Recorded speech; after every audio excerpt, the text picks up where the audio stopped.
Olá pessoal, vamos lá para mais uma resolução aqui, certo?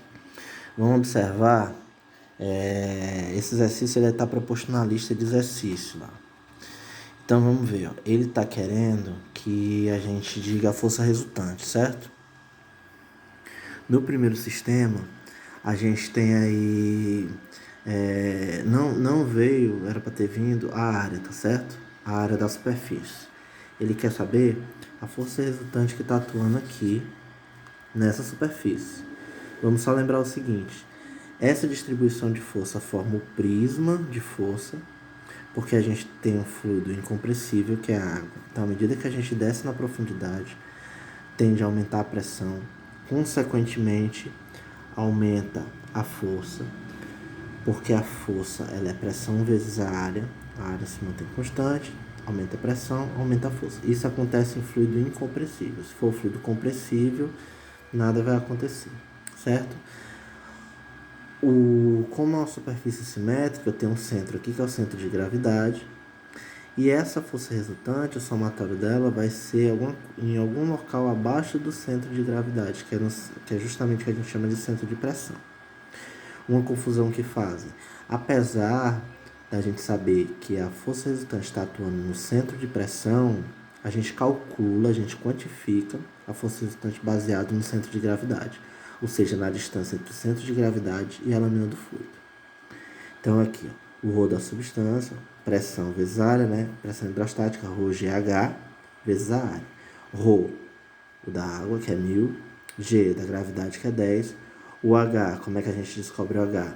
A gente tem essa altura toda, que é 8, então, se o centro de gravidade dela é bem aqui, então o centro de gravidade dela é 4, só que ainda tem a influência da coluna hidrostática. Então, eu tenho 4 mais 7, que ficou 11, vezes a área. Então, aqui eu tenho a força resultante que está atuando nessa superfície. O segundo exemplo, que ainda tratando da primeira questão, é colocado na estrutura, tem essa sobra aqui embaixo, certo? Nada vai ser modificado em relação ao cálculo. Só a gente, como as variáveis mudaram, a gente só tem que perceber o seguinte, ó. Vai continuar sendo do centro de gravidade à lâmina, certo? Então, eu tenho que tudo isso equivale a 17, eu fiz o desmembramento aqui. Aí eu tenho 2,5, 4, 4 e 6,5.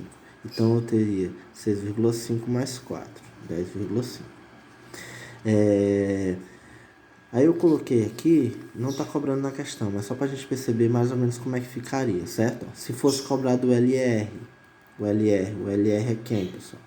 É um parâmetro que vai do eixo de rotação ao centro de pressão, certo? Então seria essa distância aqui, ó, do eixo de rotação ao centro de pressão.